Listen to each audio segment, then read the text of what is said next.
जय श्री कृष्ण। इस कहानी में 5 पांडव का वनवास और श्री कृष्ण लीला भाग 73 की कहानी का वर्णन है। अगर आप चैनल में नए हो तो चैनल को सब्सक्राइब करके श्री कृष्ण लीला भाग 1 से लेकर भाग 72 तक की कहानी को जरूर सुने। कहानी का शुरुआत इस प्रकार। वनवास एक ऐसा शब्द जो सिर्फ जंगल में निवास का नाम नहीं है, बल्कि आत्मा की अग्नि परीक्षा है। ऐसा ही वनवास भोग रहे थे पांडव पांचों भाई द्रौपदी के साथ। राजमहल के ऐश्वर्य से निकलकर अब वे उस घने वन में जी रहे थे जहां ना राजपाट था, ना सेवक, ना शाही भोजन और ना ही सम्मान। बस थी तो केवल एक उम्मीद, न्याय की। हस्तिनापुर के महलों में उस दिन एक विशेष उत्सव था। दुर्योधन, शकुनी और कर्ण बेहद प्रसन्न थे। पांडव वन में चले गए थे और अब राज्य का कोई प्रतिद्वंदी नहीं बचा था। हंसी ठहाकों के बीच कर्ण ने दुर्योधन को स्मरण कराया, मित्र मत भूलो, 13 वर्षों का वनवास और 1 वर्ष का अज्ञातवास यही शर्त थी। फिर उन्हें उनका राज्य लौटाना होगा। पर दुर्योधन को ये स्वीकार नहीं था। वह घमंड से बोला, मैं उन्हें अज्ञातवास में खोज निकालूंगा, मैं उन्हें फिर से वनवास में भेज दूंगा। उन्हें राज्य तो क्या, एक कुटिया तक नहीं दूंगा। इधर वन में पांडवों ने एक छोटी सी कुटिया बना ली थी।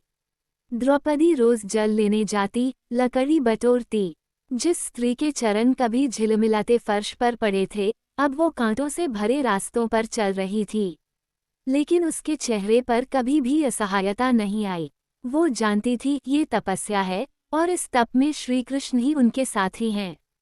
और फिर एक दिन सच में श्री कृष्ण पधारे। जंगल के मार्ग से धूल में सने पैर, किंतु चेहरा दिव्यता से दमकता हुआ। द्रौपदी की आंखों में आंसू थे। हे कृष्ण, सभा में जब मेरा चीर खींचा गया तब तुमने मेरी लाज बचाई।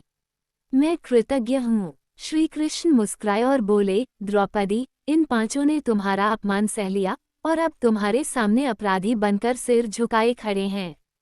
पर विधि का विधान यही था, धर्म की परीक्षा लेनी ही थी।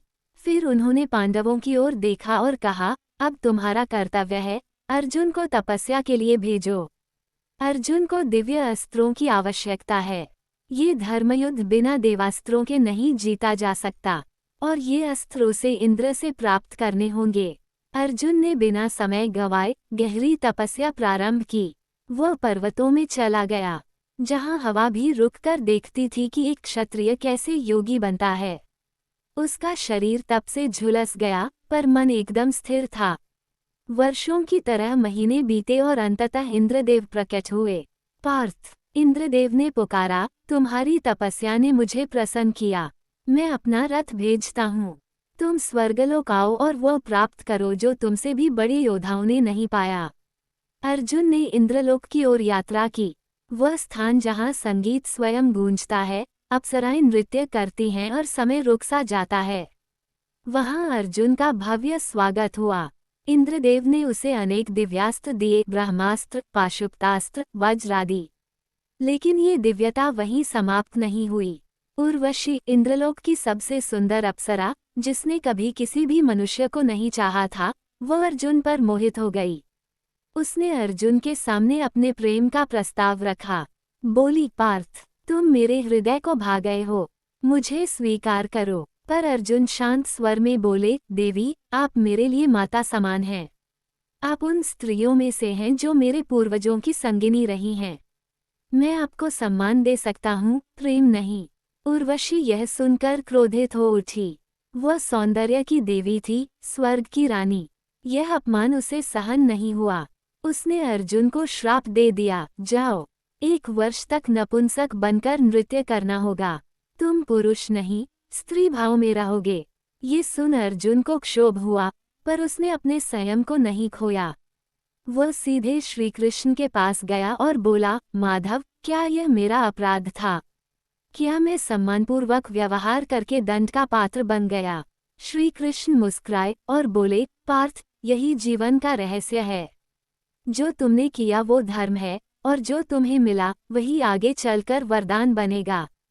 याद रखो, अज्ञातवास के अंतिम वर्ष में तुम्हें अपनी पहचान छिपानी होगी। उस समय तुम बृहन्नला बनकर राजकुमार उत्तर को नृत्य और युद्ध सिखाओगे। तब ये श्राप तुम्हारी सबसे बड़ी रक्षा बन जाएगा। अर्जुन की आंखों में आश्चर्य था, लेकिन श्री कृष्ण की वाणी में पूर्ण विश्वास। और इस प्रकार उस श्राप में भी छुपा था वरदान, उस वनवास में भी था विजय का बीज। पांडवों की यह कठिनाई उनकी शक्ति बनी और अर्जुन की विनम्रता बनी भविष्य की रक्षा।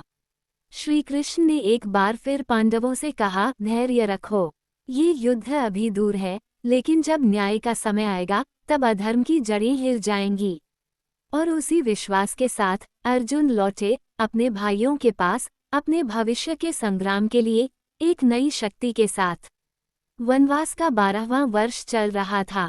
पांडवों की तपस्या, साधना और त्याग ने उन्हें भीतर से और भी मजबूत बना दिया था। अब वे केवल युद्ध के योद्धा नहीं थे, वे संयम, धैर्य और धर्म के प्रतीक बन चुके थे।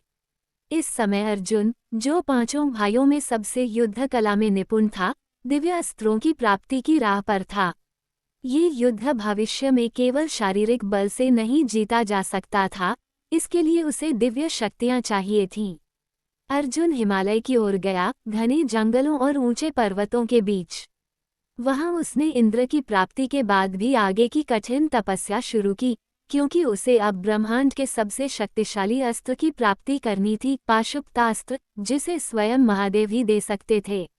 इसी गहन तपस्या के समय एक दिन जंगल में अर्जुन का सामना एक अज्ञात शिकारी से हो गया।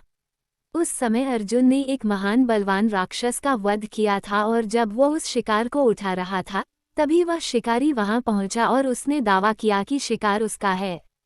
बातों ही बातों में विवाद बढ़ा और अर्जुन ने उस अजनबी शिकारी को युद्ध की चुनौती दे डाली। दोनों के बीच घमासान द्वंद्व शुरू हुआ। यह कोई साधारण युद्ध नहीं था, यह ऐसा युद्ध था जिसमें अर्जुन के सारे कौशल विफल हो रहे थे। हर बार वह वार करता, सामने वाला उसे और भी कठिन वार से पछाड़ देता। अर्जुन को ऐसा अनुभव हो रहा था जैसे वह किसी मनुष्य से नहीं, स्वयं काल से युद्ध कर रहा हो। अर्जुन थक गया, हार मानने के निकट था। तब उसे स्मरण हुआ, जब मानव का बल समाप्त हो जाए, तब केवल देवताओं की शरण ही शेष रहती है। अर्जुन वहीं बैठ गया और उसने एक शिवलिंग की स्थापना कर ली। श्रद्धा से उसने शिव की स्तुति की और पुष्प अर्पण करने लगा। पर यह क्या, जैसे ही पुष्प शिवलिंग पर चढ़ाए जाते, वे अदृश्य होकर उस शिकारी के चरणों में जा गिरते। ये रहस्य अर्जुन की आंखों में अचंभा भर गया। उसका मन कांप उठा, क्या ये कोई देवता हैं? तभी श्री कृष्ण, जो कहीं से वहां प्रकट हुए, उन्होंने अर्जुन को सच्चाई बताई। पार्थ, जिसे तुम साधारण शिकारी समझ रहे हो, वो स्वयं महादेव हैं। ये तुम्हारी परीक्षा ले रहे थे। ये सुनकर अर्जुन की आंखों में आंसू छलक आए। उसने झटपट धनुष नीचे रखा और झुककर उस अज्ञात शिकारी से प्रार्थना की, प्रभु, कृपा करके मुझे अपना सच्चा रूप दिखाइए, मेरे अपराध क्षमा कीजिए। शिवजी ने जब अपना विराट रूप प्रकट किया, तो अर्जुन की आत्मा हर्ष और भय दोनों से भर गई। उसने अपनी भुजाएं जोड़ ली और नतमस्तक होकर प्रार्थना की। महादेव ने मंद मुस्कान के साथ कहा, पार्थ, तुम्हारी भक्ति, धैर्य और निष्ठा ने मुझे प्रसन्न किया है। आज मैं तुम्हें वह शक्ति दूंगा जो तीनों लोकों में दुर्लभ है, पाशुपतास्त्र। महादेव ने उसे वह दिव्य अस्त्र प्रदान किया जो सृष्टि और संहार का मूल स्रोत माना जाता है। उन्होंने अर्जुन को उसकी मंत्र दीक्षा दी और साथ ही यह वचन भी कि यह अस्त्र तभी प्रयोग किया जाएगा जब सारे धर्म स्वयं विफल हो चुके होंगे।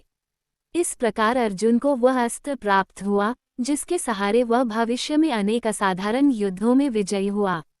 अब समय धीरे धीरे आगे बढ़ा। पांडवों का 12 वर्ष का वनवास संपूर्ण हो चुका था। उन्हें अब शेष 1 वर्ष का अज्ञातवास निभाना था, जिसमें यदि वे पहचाने गए तो उन्हें फिर 12 वर्ष का वनवास भुगतना पड़ता। दुर्योधन इस बात को भली भांति समझता था, इसलिए जैसे ही वनवास की अवधि पूर्ण हुई, उसने अपने गुप्तचरों को सारे राज्यों में फैला दिया। उसका आदेश था, पांडवों को खोज निकालो, चाहे वे साधु बनकर रहें, किसान या नर्तक, उन्हें किसी भी हालत में पहचान कर लाओ। यदि वे पकड़े गए तो उन्हें फिर वन भेज दूंगा। परंतु पांडव भी सजग थे। वे विराट नगर की ओर गए, जहां राजा विराट का प्रभावशाली राज्य था। वहां सभी पांडव और द्रौपदी ने अलग अलग वेश धारण किया और सेवा में लग गए। युधिष्ठिर ने अपना नाम कंक रखा और राजा के साथ द्यूत खेलना शुरू किया। वह एक शांत, संयमी और बुद्धिमान सलाहकार बन गए।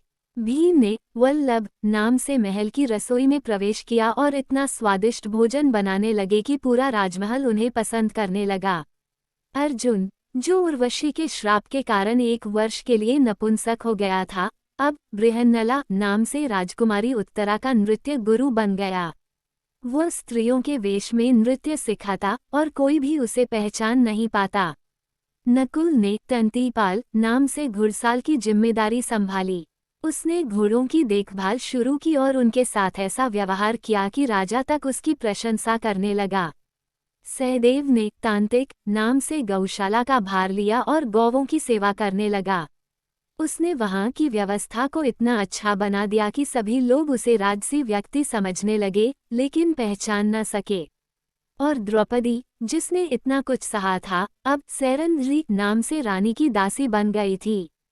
वह रानी सुदेशना का श्रृंगार करती और गुप्त रूप से पांडवों की जानकारी साझा करती। इस प्रकार पांडवों ने न केवल अपने 12 वर्ष के वनवास को पूर्ण किया, बल्कि अपने अज्ञातवास को भी पूर्ण सतर्कता, योजना और धैर्य से निभाया। दुर्योधन के सैकड़ों गुप्तचर आए, पर कोई भी उन्हें पहचान न सका। पांडव जैसे अदृश्य हो गए थे, परंतु उनकी योजनाएं प्रत्यक्ष रूप से प्रभावशाली थीं। और जब 13वें वर्ष की समाप्ति हुई, तब पांडवों ने स्वयं को प्रकट किया। उन्होंने विराट नगर में एक ऐसा युद्ध लड़ा जिसमें अर्जुन ने अकेले विराट की सेना को बचाया, और वहीं ये स्पष्ट हो गया कि बृहन्नला कोई साधारण नर्तक नहीं, अर्जुन था। यहीं से उनके राज्य की वापसी की यात्रा शुरू हुई और युद्ध की आग धधक उठी। इस प्रकार अर्जुन को महादेव से पाशुपतास्त्र प्राप्त हुआ और पांडवों ने बुद्धि, धैर्य और सत्य के बल पर न केवल वनवास की कठिन परीक्षा पास की, बल्कि अज्ञातवास में भी स्वयं को अदृश्य रखते हुए समय को पराजित कर दिया। महाभारत का ये चरण हमें सिखाता है कि शक्ति केवल अस्त्रों में नहीं, चरित्र, संयम और सतत प्रयास में होती है। दोस्तों, श्री कृष्ण लीला भाग 73 समाप्त हो गया है। अगर आप भाग 74 की कहानी को सुनना चाहते हैं तो हमारे चैनल के साथ बने रहें। जय श्री कृष्ण।